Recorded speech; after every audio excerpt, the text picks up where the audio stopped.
All right, there, Eds. Instant post-match reaction at Anfield Road TV.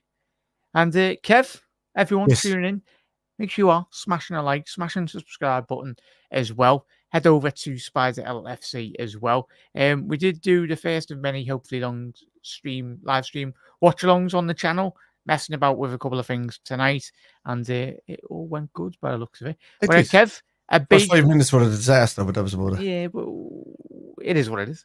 But like Liverpool's first 15 minutes of the game. Yeah. Wasn't as plain sailing. We'll get straight into it, really, mate. Yeah. A big European away win, and it will be, regardless of how good or bad AC Milan have been playing this season. Finished 19 points off Inter Milan last season in the Serie A. But it could always be tricky, as we always know, in terms of going away from home. And that's certainly, obviously, Liverpool found themselves 1-0 down the first 3 minutes, courtesy of a Christian Pulisic goal. There was warning signs before that goal as well, Kev, but just talk us through that first goal, mate, and how you felt the game went for Liverpool tonight. Glad we were shy. Especially the first 7 minutes, we were shy. We kind of got into it a bit after that. We were still getting overturned a bit, and we didn't wake up. And then, we got to maybe around the 9 to 12 minute mark, and we were kind of starting to turn it over a small bit, and we could have gone at least 2 or 3 down in that stage. And then after that, we just took over, to be honest with you. And then we just, it's like Slot kind of likes to learn about his teams early doors if they kind of change their tactics or whatever. Yeah. And he probably told the players to do the same thing, and they become a little bit complacent because of it. But I think you should really go in with the mindset that you're going to be needing to control the game first and foremost rather than read the other team, which is why I see the only kind of maybe a little bit of a weakness in Slot's game the last couple of weeks. But, we did that, and we turned it over, and he took the risk and weathered the storm and just kind of went and took over from then. We could have won it by a comfortable country mile. Yeah, get in, Ned. Happy days. And a bit, as Kev said, first 20 minutes weren't the best. Well, I'd say weren't the best, as Kev's alluded to there. Could have easily found ourselves 2-3-0 down, but we didn't. But the lads held in there, done really well. I say really well because we somehow, whether that was down to a tactical tweak from Arne Slot, probably was, but I think in terms of the intensity in which AC Milan started tonight's game, Kev, I felt in that first opening. They'll find out too, by the way.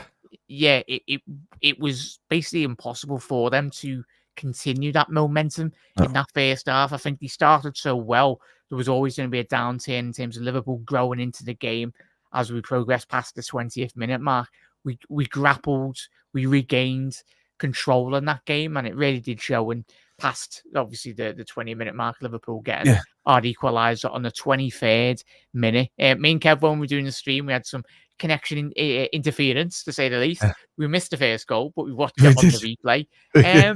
It was a silly foul from AC Milan in terms of their giving away that a free. Was at that moment as well, Jack? Yeah. They gave away the free kick. Everything just went frozen for us, and it was nuts.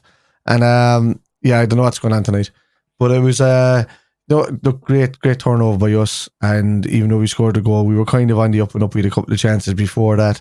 I'd say, look, I'll give Milan the first 15 minutes. After that, we kind of a bit balanced for another couple of minutes, and then we just completely took over after that. I thought, I eventually saw it like a team that was, I hate saying it against a team like AC Milan, but I saw it like a team that was relegation battling, that put up a fight and then went 1-0 up on us and then just completely capitulated after that. They played well. But it's a great result nonetheless, man. That's at San Siro away from home, 3-1, being 1-0 down, and they were playing well for that, really well for that first 15 minutes. But I don't know what's going on there. I mean, AC Milan are meant to be AC Milan. It wasn't, from what I didn't feel like AC Milan after 15 minutes. So, yeah. Chat, let us know if it my connection dipping or is it Kev's connection dipping. Obviously, we'll try and get to the end of that tonight. Hopefully, should be sound. Don't know why it's lagging from both our ends anyway. But let us know, chat. You'll know anyway because he's watching through YouTube. But big up there, Michael. Massive thank you for jumping in, mate. Very enjoyable game, lads. Slot in Milan became Giovanni Slotini. I tell you what, that's a good one. That one, lads. Panov, Jack and Kev missed the first 25 minutes, so I tuned in just as we were celebrating our first goal. But I think we played pretty well overall. 100% there, mate. 100%. Billy, chat. If you haven't already done so, please do drop a like on the video. Massive does help out. Make sure you head over to subscribe to Kev's channel as well. And if you have got TikTok, let's get Kev to 1,000 subscribers on there as well. Hurry up. Yeah, come on. But big up there, Billy. Gakpo was brilliant. Jota, wasteful. Simicus was Simicus. Oh, yeah, Billy. That's a good rendition, though. Because I mean, Jota was fairly wasteful at the start. Yeah, Simicus was Simicus. He does things really well, and then there's some sides of his game where you're like, come on, lad, just give it a little bit of a wobble, and then. But I think he had a solid game, as we know, getting the assist for Liverpool's second goal. We'll get to that in a sec. Good performance overall. Big up there, Dara.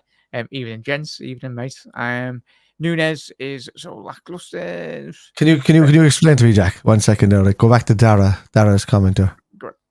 Can you explain to me how ye over there pronounce Carragher the way you do, but then you pronounce Dara? Dara.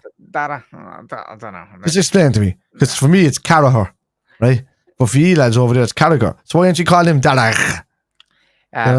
It's the Scouse. All right, Dara. Don't be asking me. It's the Scouse dyslexic. Yeah, you don't always spelling or read now anyway.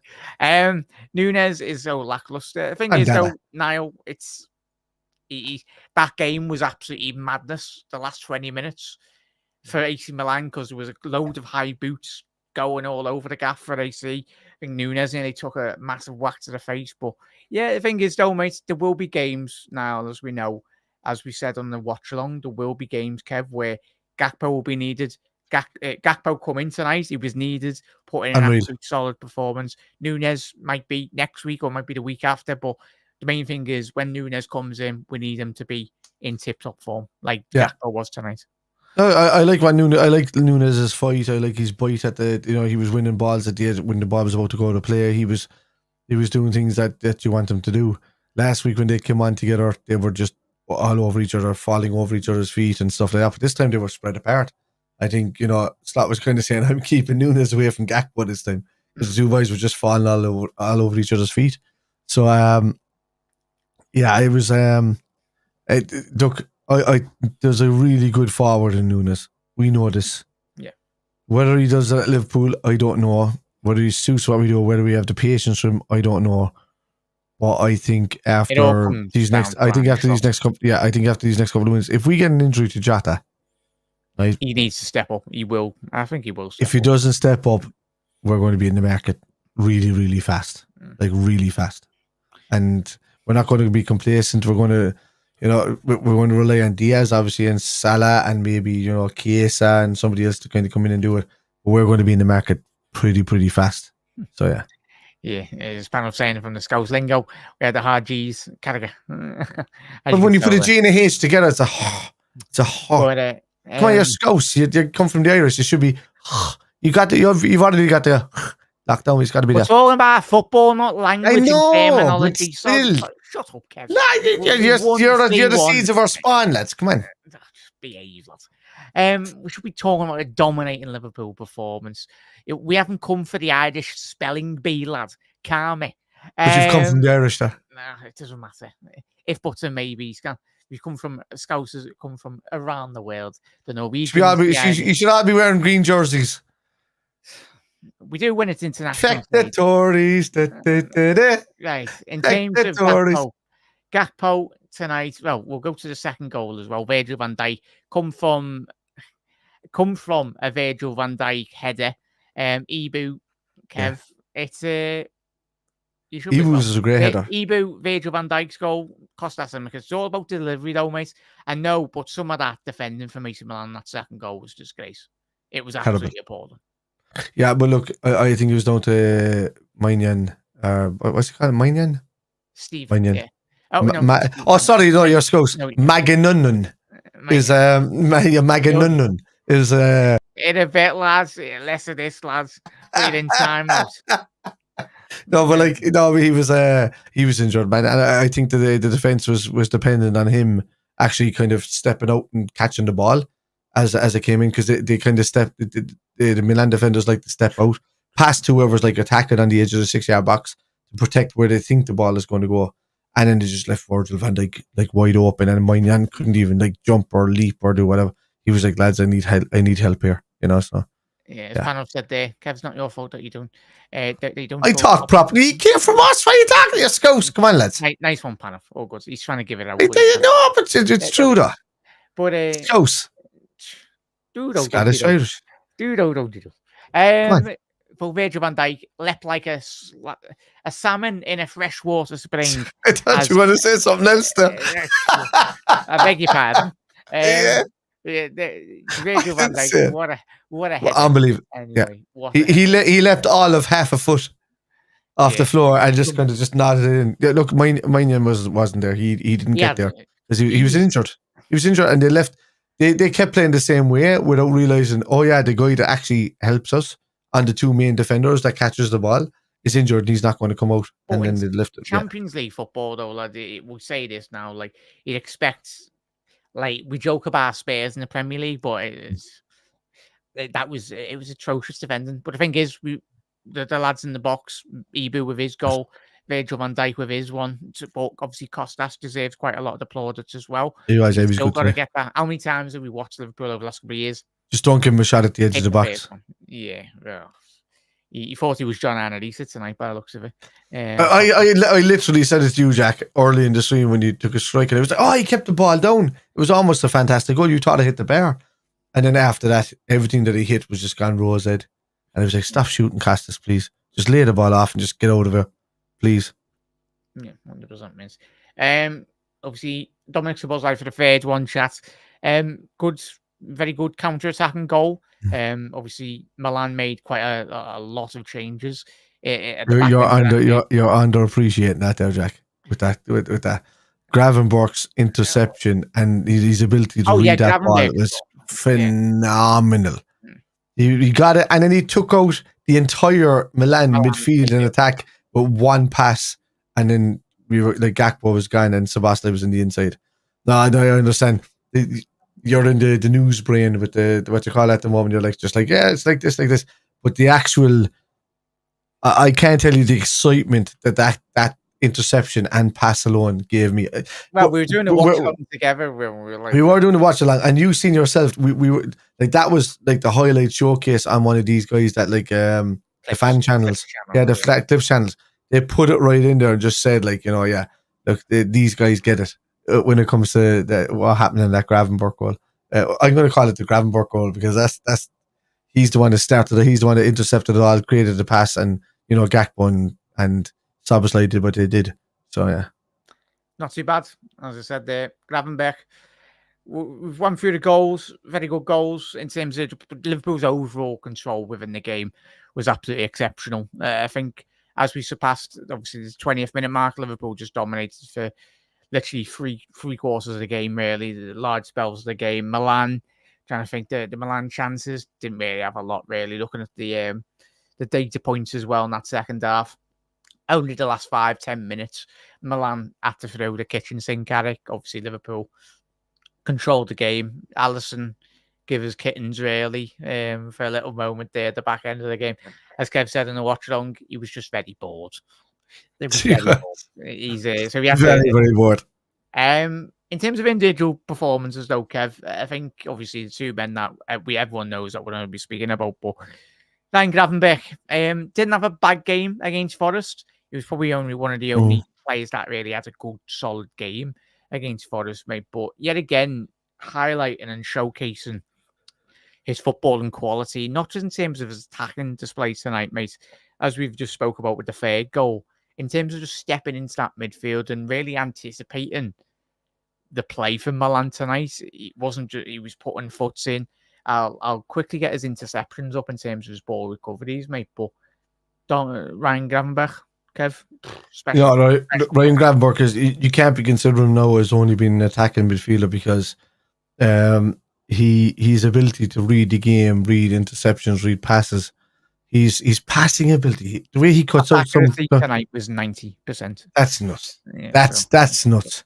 And do you know what the difference is there? And like Jack, you will always wax lyrical about about Curtis Jones having a 90% pass ratio. Hmm. But when you see 65% of that going backwards rather than forwards, and then you look at Ryan Gravenberch's, and his one is out of that, you're talking about 78 to 79% going forward rather than backward. Even more than up to 85. Then you have to kind of think, okay, so this is where the actual pass accuracy is kind of working in our favor. But like, fantastic. Like, what a player. Like, we all knew that he was good, and we all seen him playing against us with Ajax, and we all seen him playing at Germany, but they just didn't know how, or at Munich, and they didn't know how to kind of utilize him or anything. But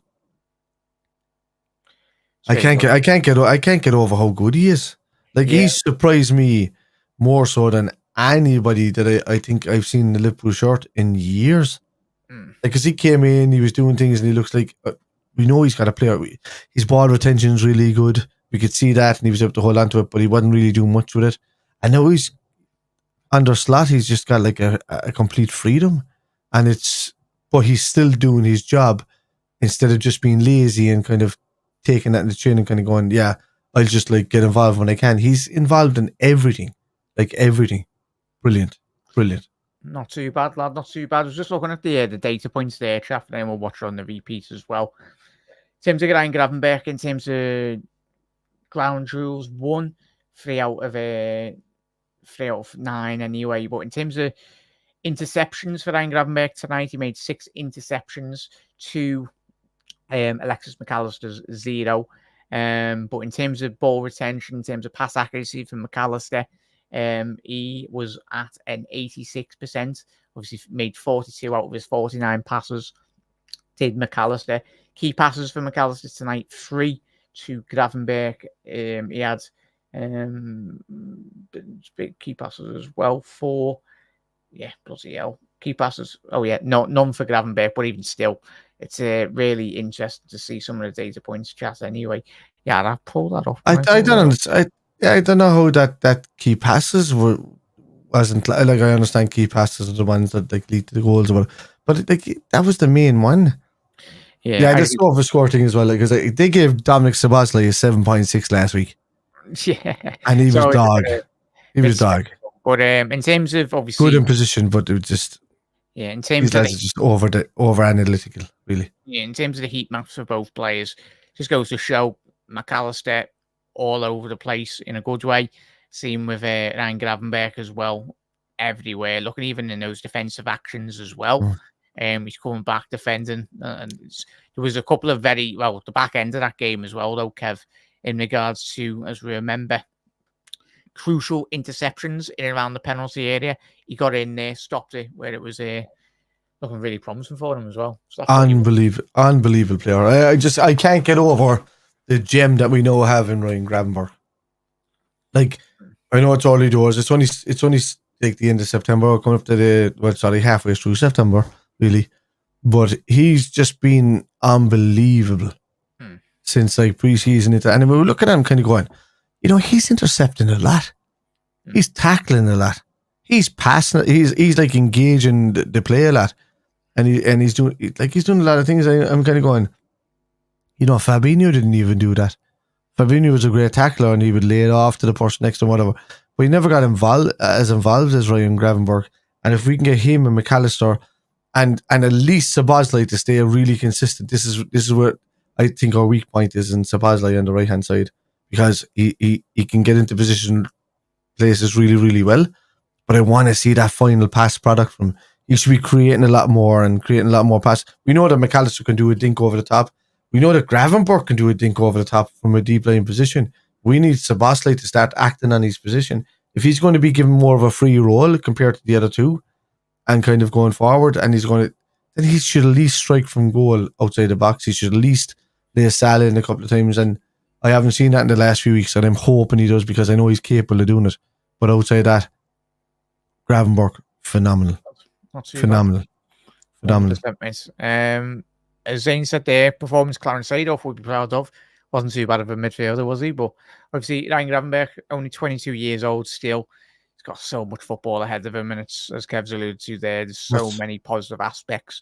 And not just about his game tonight, but in terms of going forward to this season, he's going to be, or he's already extremely crucial to everything good Liverpool are doing this season. Doug, who needs number 6 when you have Ryan Gravenberch, who is different gravy. Great win and great way to mark Slot's birthday, and obviously RIP to Philip Dooley as well. I think obviously there was the news before the game that a Liverpool fan did pass. So obviously thoughts with obviously the Philip Dooley's family as well. You never walk alone, mate. It's just sad, really. Really sad. You never walk alone. Reds, in terms of, we just mentioned McAllister and Virgil van Dijk, but in terms of Gakpo, Kev, I think in regards to Cody Gakpo's performance, it says a lot about, there's one thing putting on a display like Gakpo did tonight, but in terms of coming out from the cold into the starting 11 to put in a performance like he did tonight, that just goes to show the type of character that Cody Gakpo, he's been waiting for this opportunity so far this season to go away from home in a Champions League game. Many of a player might have come in and just put in a half bothered performance, but not Cody Gakpo. He absolutely terrorized Calabria and the whole Milan right-hand side, mate. Yeah, I like you see me wax lyrical there about Gravenberch, and you gave Gravenberch your man in the match, but I gave it to Gakpo because of the simple fact of what you just said. He came in after being out in the cold for the last while. Diaz has been the main man for recent. It just goes to show that Slot is really concentrating on the Premier League. He's trying to concentrate in the Premier League a bit more, and he's trying to give the squad a balance throughout the cup competitions. But Cody Gakpo was. I can't praise him enough, to be honest with you. He's left me flabbergasted in how good he was, how much he tracked back, how much he won the ball back, how much I gave my man a match by a country mile. Yeah, and Gravenberch was phenomenal. So Cody Gakpo was out of this world, to be honest with you, of how good he was tonight. So yeah, like more of that, please. If you get more of that from Cody Gakpo, then Luis Diaz is changing position or fighting for his place, one or the other. It's that's how good he was. Yeah. Yeah, it's great that obviously Diaz started the season in so much good form as well. As Kev said there, chat only bodes well for Liverpool going forward in the weeks to come. That's what he wants. That's for any great sides. You need competition in every single position. Not quite City level, because obviously not everyone can afford £60 million replacements in every position. Yeah. But in terms of Gakpo coming in, potentially Jota, I think there was a lot of question marks over Jota tonight. Didn't quite work tonight, did it? Obviously, he had that opportunity. If he just come in and you missed the game or whatnot. So speaking of Gakpo, lovely build-up play down the left-hand side. Jota, luckily enough, Liverpool won this game 3-1. But if that game is a draw or we come away from the San Siro tonight disappointed, then that Jota chance where all he has to do, Kev, is just square it across the box and tap him for Gakpo. It's a goal. Yeah, and he didn't. So that's a selfishness for him, and I don't know why, because a player that's been injured a lot of more seasons that he's been at Liverpool should really, like, we all know that he's got a reputation at Liverpool of being a real, like, probably our best finisher at the club, and if you don't want to become the most selfish, but because after that happened, I seen that Gakpo and Jota didn't interact at all. Yeah, and I'm going to say, no way. Like I can't even remember one pass between the two since when that happened. So I don't think it's an animosity thing. Maybe it's a thing where, like, all right, if you're not going to pass to me, I'm just going to let this win. I'm going to deal with these guys because they're going to give me the goal. And that's a lack of trust from Gakpo to Jota, not the other way around, because Jota should have really laid it off. I know he's capable of scoring goals, but he should. In that scenario, you lay it off to Gakpo, who's sitting there in front of his defender, and he can just slot it into the goal. And, the dude's had a phenomenal performance already. He deserves a goal at least. So give it to him. Like, if you score that goal, then we go on to win 5, 6, 7, 1. It's all well and good when we win that game, but to play devil's advocate, really, like, if that result doesn't go over the line, we've of course got to analyse it as well, and we will do. And Jota might watch him set up the next 3 goals. He's the type of character to do that. Yeah, I'd agree, mate. But in terms of second half, we've spoken about Trent done really well. I think that the whole back line, Kev, in terms of Alisson literally had nothing to do, but I think there's one save he had at the back end of the game.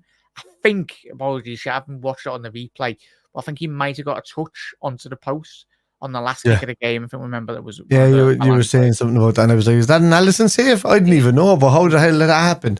I didn't even know, but it looked like it was knocked onto the post, yeah.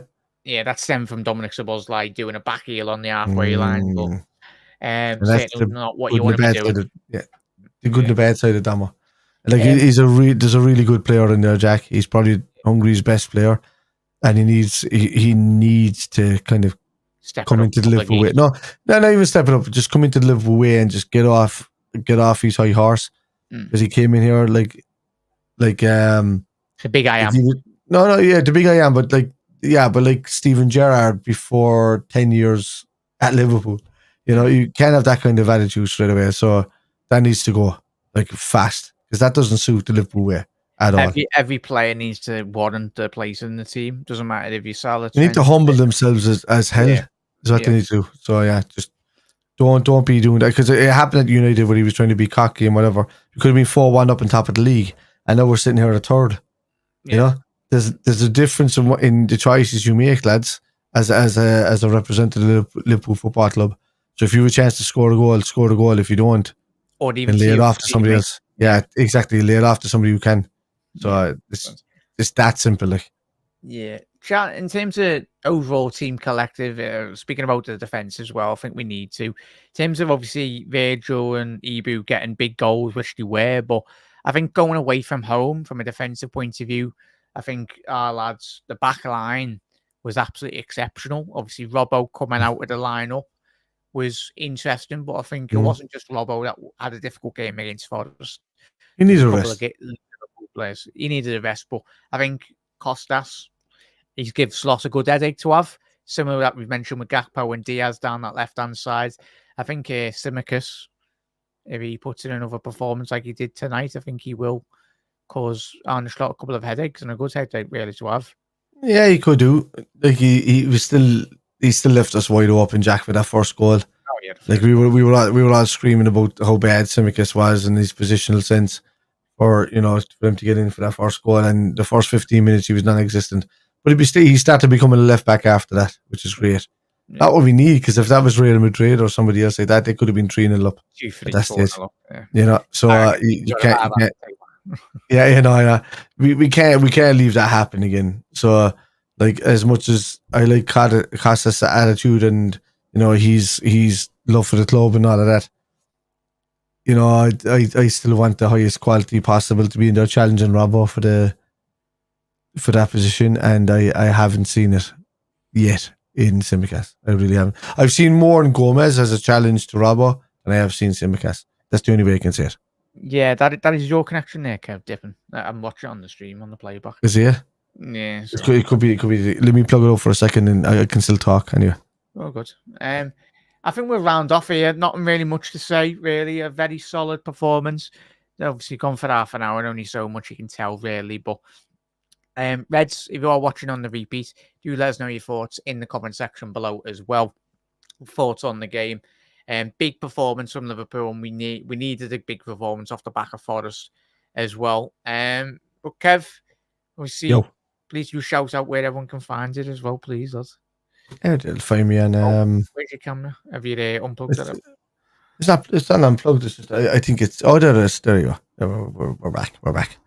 No, you'll find me on Spider FC pretty much anywhere for the football stuff, and you'll find me at Irish Spider Guy or Spider for the gaming stuff. Oh, good. Nice one, Laugh, for coming on. And hope you did enjoy the watch long as well. But Reds, massive thank you for tuning in. Anyone watching on the repeat, thank you as always. Hit that subscribe button down below. Head over to Kev's socials in the description as well. But Reds, see you tomorrow.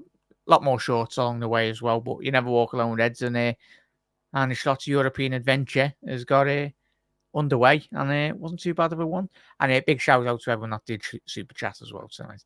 Really appreciate it. Ta-ra, Reds. Bye.